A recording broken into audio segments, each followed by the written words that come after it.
Dear fool, gone to arrange some business. Have a new chair. The old one made you look even fatter, and there are already enough fat nerds discussing superhero films on the internet. Now, review Ant-Man, or watch your city suffer the consequences. Signed, Somet Divat, the better version of you.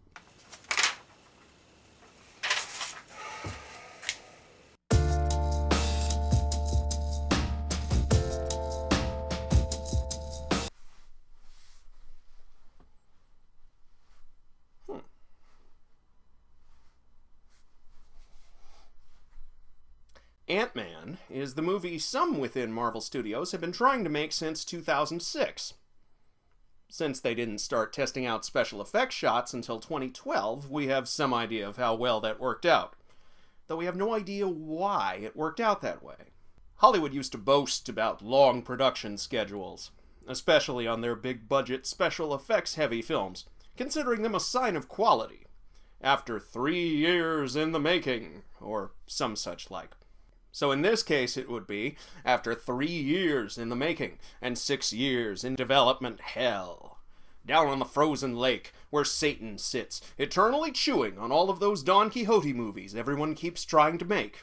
Including Terry Gilliam, who's apparently still trying to make his to this very day.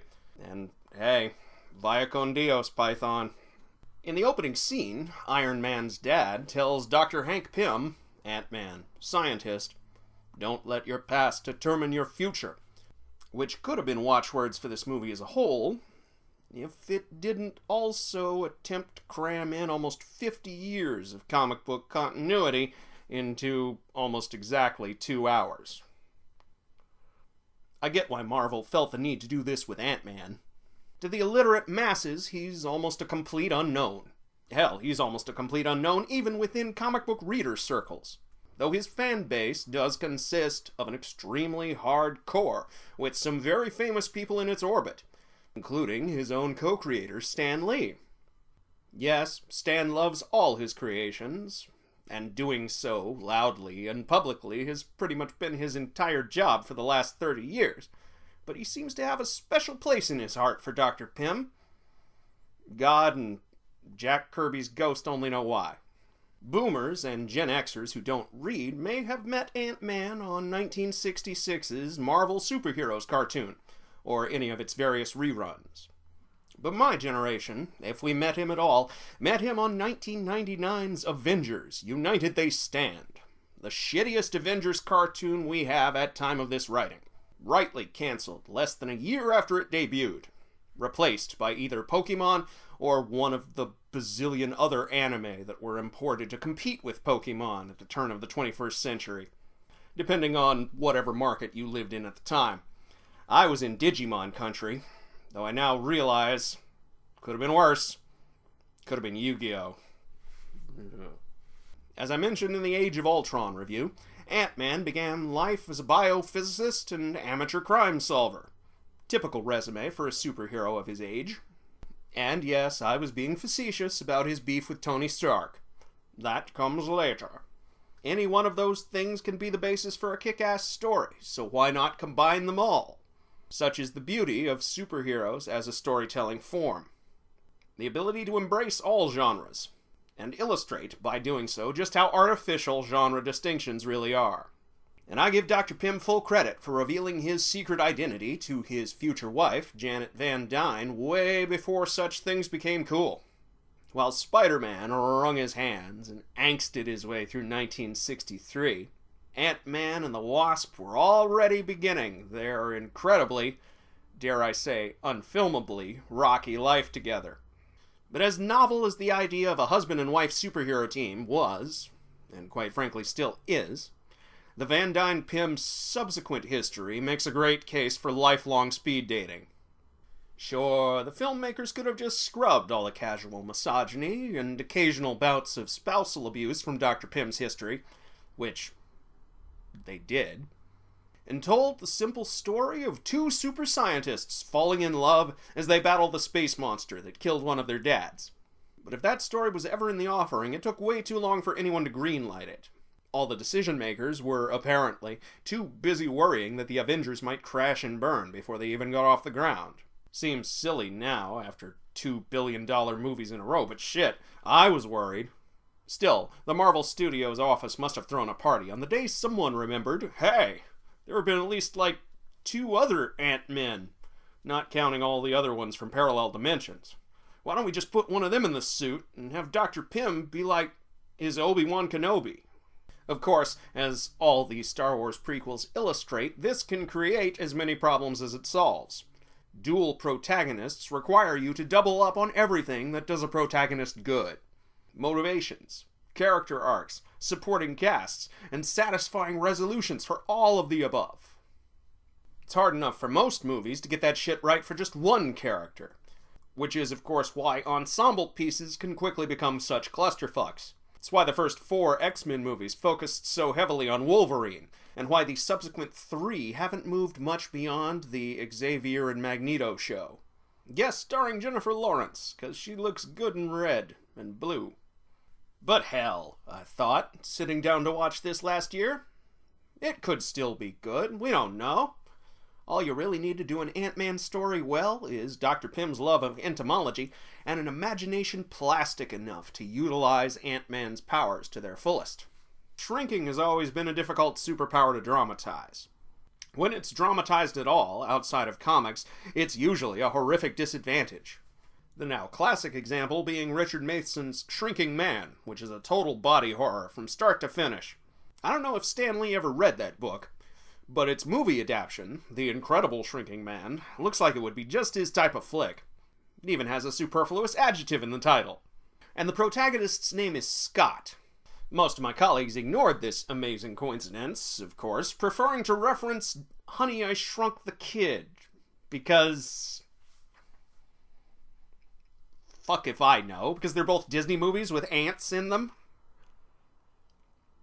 Or is it because Incredible Shrinking Man came out in 1957, and nothing made before your parents made you can actually matter? Either way, in the wacky parallel dimension that is the Marvel Cinematic Universe, this Dr. Hank Pym, Ant-Man, scientist, developed his shrinking powers sometime in the 70s, I guess? It's not really made clear. And used them under the auspices of S.H.I.E.L.D. He seems unaware of the neo-Nazi infestation that Captain America 2 revealed. Hank's just paranoid that they'll mass-produce his shrinking suit, and he has every reason to be, since he is, after all, talking to a Stark. But with that prologue out of the way, we can switch to the protagonist of Act 1, Scott Lang.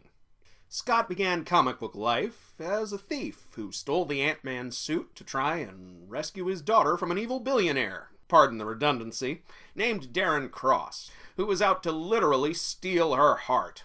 The billionaire's own heart was wearing itself out due to superpower-induced illness, and hell, donor lists are for poor people, like laws and morality. That story's nice, but it's a little too... they wouldn't say personal. That means something else in Hollywood. Small scale would probably be the word they'd use. Producer logic dictates that all summer blockbusters must conclude with an existential threat to the entire planet. How else will we sell this movie to everyone if no one outside the United States feels that they're in personal jeopardy? The idea of getting them to sympathize with the personal jeopardy of the characters on screen is just too much to ask these days. That might give the audience some credit. Scott Lang, then, or at least this one, is now a master of electrical engineering. And he even says so, directly into the camera, just so we'll know, and to set up a joke. After the credits, we meet Scott fresh out of San Quentin, where he landed after stealing a bunch of money from his former employer, and then giving it all back to the people whose employer stole it from in the first place. Basically, he's Robin Hood of Cyberspace Forest, even before he gets his suit. Because making him a cat burglar would be too... morally ambiguous, I guess? And why the hell was he in San Quentin anyway? San Quentin's where they keep the death row murderers and serial rapists. It's one of the oldest, most famous, or infamous, prisons in the country, and I think I just answered my own question. But why quibble? Really, Scott could have been in any prison. The point is, he's getting out as the movie opens. And there are no jobs for ex-cons. My society likes to pretend that its justice system exists to reform criminals and only destroys their lives when absolutely necessary. In reality, spoiler alert for the rest of your life within the American Empire, the justice system is really a giant Ponzi scam designed to extract money from poor people and inject it into bureaucracies that couldn't give less of a fuck about the outcome. In fact, nowadays, they consider recidivism to be good for business. And the sick thing is, everybody seems to know this. We like to pretend we don't in polite company, but this movie certainly knows everybody knows this. Otherwise, it wouldn't treat this whole thing like a punchline. It's like, ha ha, the world is so fucked up, our hero has to take a menial service industry mech job that he only acquired by lying about his criminal past, for which he is summarily fired. Jobless, Scott has no choice but to follow up on a lead his friend Luis gave him as soon as he got out of the joint. There's this crazy old rich guy, see? And he's got this kick-ass retro safe in his basement. Inside the safe, Scott finds nothing much more than a suit. What's the guy to do but try it on? Seems to fit. Almost like it was tailor-made. Here, the first act ends, and the second act shifts to Hank Pym and his daughter Hope Van Dyne. Hank got forced out of the company a while back by his one-time protege and Pitbull look-alike Darren Cross. Hope was the deciding vote, but time has brought the estranged Pym Van Dynes back together. Darren Cross was always obsessed with tales of Dr. Pym's super scientific breakthroughs, all but begging his one-time mentor to share with him the secrets of the fabled Ant-Man. But Hank denied him, fearing that Darren would do nothing but mass-produce his shrinking technology and sell it off to the highest bidder. Which, of course, is exactly what's about to happen. Hank and Hope need a professional thief to break into Cross-Pym Technologies and steal Darren's prototype, which he plans to market under the name Yellow Jacket, in a nice little bit of subtle fan service there. And once again, I'll take whatever subtlety I can get my hands on. The second act divides its time between Scott's training montage, which would be right at home in any 1980s coming-of-age film, and the Pym Van Dyne's rocky road to reconciliation. Turns out Hank and Janet were a husband and wife superhero team in this universe as well. But Janet shuffled off this mortal coil in 1987, when separatists, whatever that means, hijacked a Soviet missile silo and launched an ICBM at the United States. Here at last, we get the Ant-Man movie that some of us were hoping this one would be when we first heard about this project. And like the Black Widow movie, embedded in the middle of Avengers 2, it's frustratingly, annoyingly short, and contained entirely within a flashback. I'm supposed to be happy with what I get, but fuck that! Whoever got anything that way? If this review has a thesis statement, it's Marvel was too chicken shit to make the Ant-Man movie anybody who knows Ant-Man would want, and either too lazy or too chicken shit to pick from the ones they had. So they Frankensteined this thing together and then focus tested it within an inch of its life, secure in the knowledge that no one would notice or care except for pedantic assholes who actually read comic books. But fuck us, right? We don't count. We're just a bunch of haters. And so Janet Van Dyne, the Wasp, sacrificed herself to save the US from one of those nuclear wars that kept almost popping off all throughout the Cold War. And she did this by shrinking down into the gaps between the missile's plating. Going subatomic, as this movie puts it. This is far from the first story about size changers that treats going subatomic as an existential threat nigh unto death itself. That's pretty much the entire premise of The Shrinking Man, incredible or otherwise. All well and good, but this movie has second act blues like a motherfucker. Worse even than Age of Ultron. The entire middle third feels like an obligatory slog through paint-by-numbers plotting. It's the exact opposite problem Josh Trank's Fantastic Four had.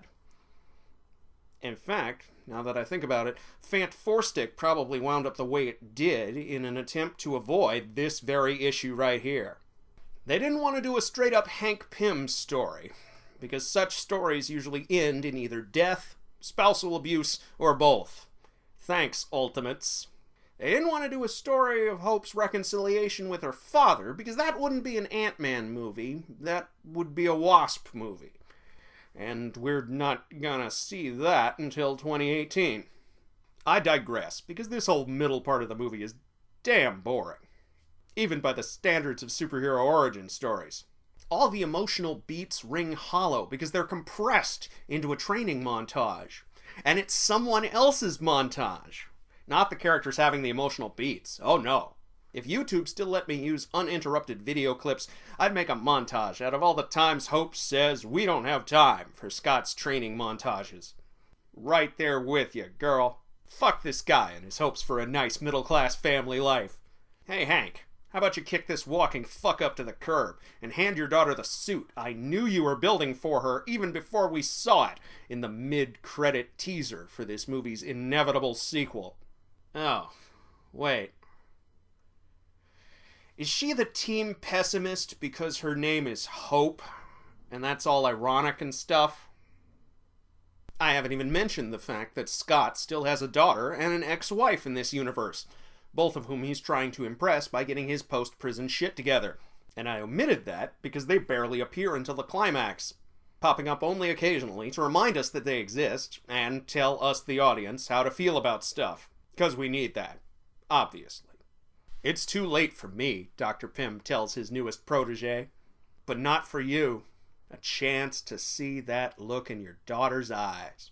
And hell, I'm with Scott here. That is a damn good speech. So good, in fact, that I'm surprised it survived the development process to actually make it on screen.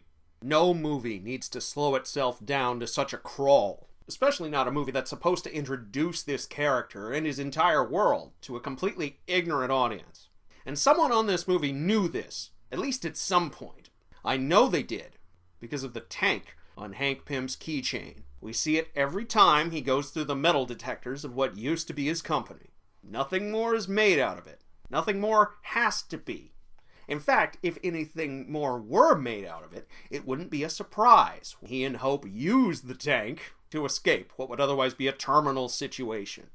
That's how you're supposed to do these things well. Subtle setup, leading to an awesome payoff once you're sure the audience has completely forgotten about all your setup. That way, when they rewatch the movie, they can go, ooh, now I get it. Which will not only make them feel smart, it'll reward them for watching a movie more than once. As it stands, watching this thing more than once, you start to notice all of the gears churning underneath its surface. And notice, for all its bright colors, and just before sunset lighting, that they're as rote and mechanical as the assembly line that built Ultron's army of spare bodies. Speaking of which, this wouldn't be a post-Avengers movie without a cameo.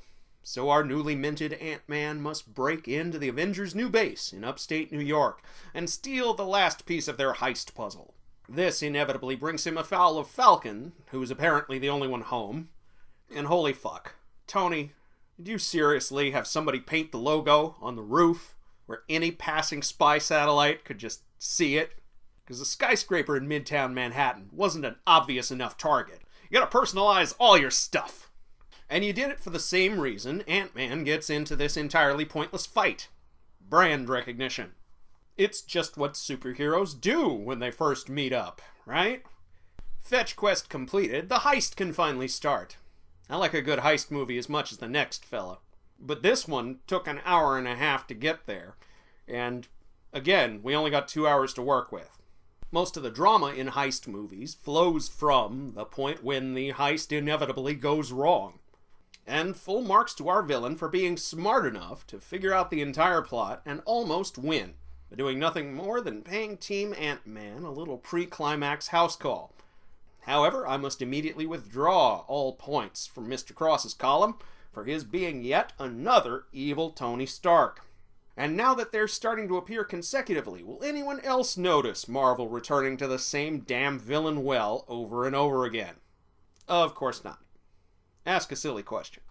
But Hank and Darren have a little exchange right before the end begins. Darren asks Hank what he saw in him all those years ago. And Hank, of course, responds, myself. "So why did you push me away?" the incredibly hurt Cross asks. "Because I saw too much of myself," Hank responds. And holy shit, where the hell is that movie? It sounds infinitely more interesting than this one. That's the real rub. Bits and pieces of other better movies keep floating to the top of this one's otherwise mediocre sea. The wreckage of a 6-year development process and God knows how many scripts. Enough scripts, in fact, to drive the original director away, though he and Marvel did issue a joint statement saying that it was a mutual disillusion over that old straw, creative differences. Originally, Marvel hired English director Edgar Wright for this project, the director of Shaun of the Dead, one of the better zombie movies to come out of the wave that 28 Days Later and Zack Snyder's own Dawn of the Dead remake kicked off. I think I can guess where they differed. In the time between getting hired for this job and actually starting to work on it, Edgar Wright had time to make 3 more movies. Enough time to go from hot young indie director to established director of hit comedies with his own international fan base, thank you very much. Enough time to realize he didn't have to take shit from all the corporate micromanagers you're required to take shit from if you want to make a movie that costs over $100 million. Or under $100 million, really. Basically, if you want to make any movie these days. Sorry. Wright's fan base, rightly, chastised Marvel for wasting their favorite director's time and wasting their own opportunity to expand the genre horizons of superhero movies as a whole. Into the land of aging loser proves himself by rising to the challenge of an extraordinary situation. Comedy. And it would have fit Dr. Hank Pym like a glove with a shrinking button on it. Especially since they got Michael Douglas to play him. Unlike some of his contemporaries, Harrison Ford, Douglas still shows up to work, even if the only work he can find now is to play someone else's dad.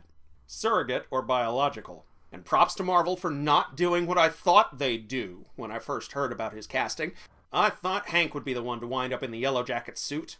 Mostly because, up until this point, every actor over a certain age in a Marvel movie has turned out to be either the villain or the villain's willing patsy. With Wright departed, Marvel turned the reins of this sucker over to Peyton Reed, director of Bring It On, and a couple of romantic comedies I haven't seen. And it turns out Reed helped produce the Upright Citizens Brigade TV show back when such a thing existed. Ask your parents, kids.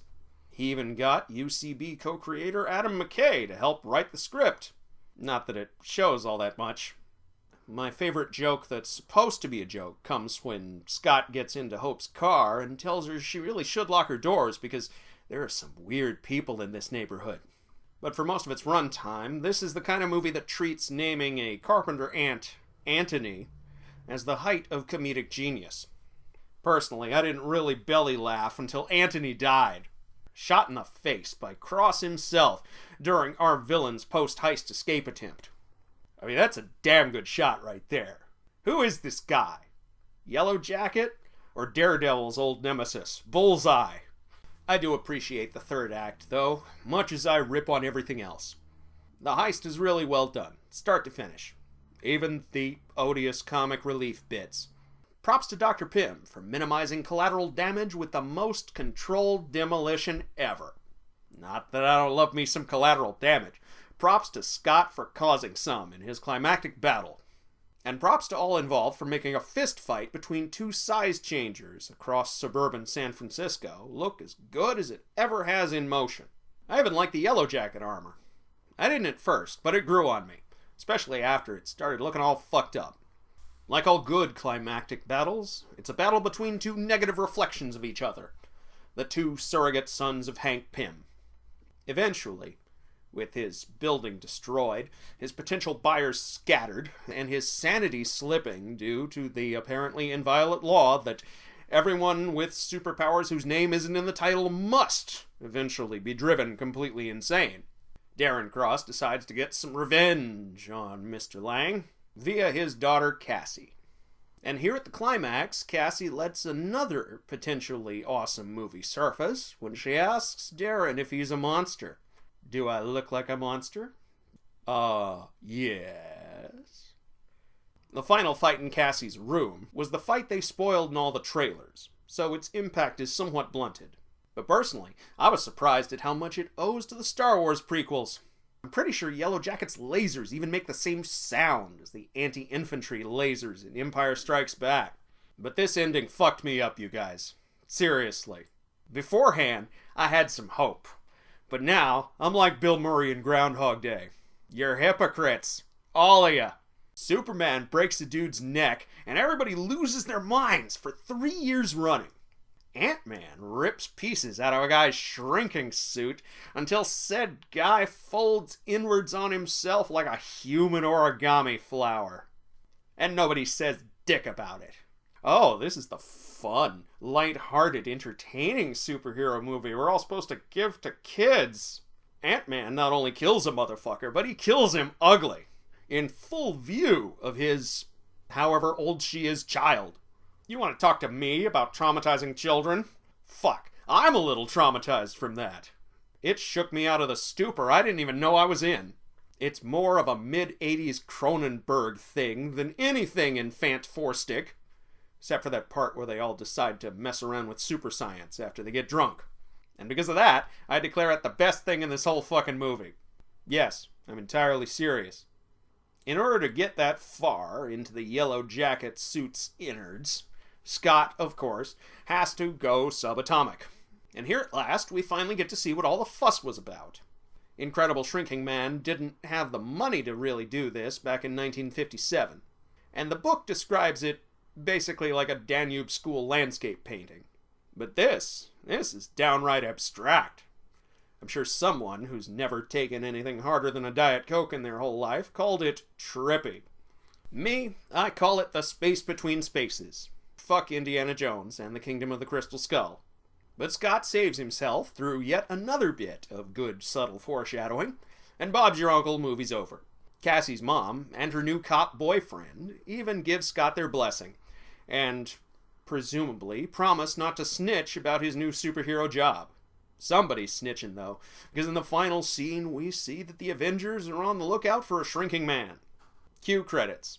Though we do get the aforementioned post-credits scene teasing us with the Wasp movie that's not going to come out until after Avengers 3 Part 1, but before Avengers 3 Part 2, because that's not going to confuse anyone. No, sir.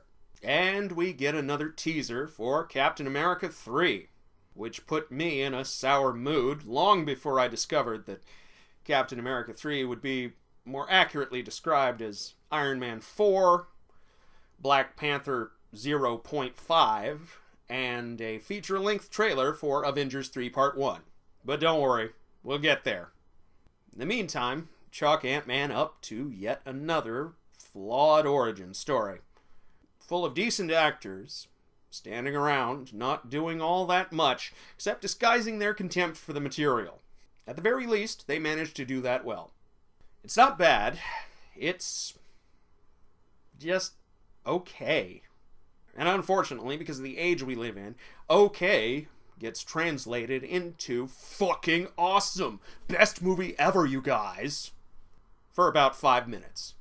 That's really all the time anyone has before the hype train starts rolling out towards the next best movie ever, you guys. Seriously.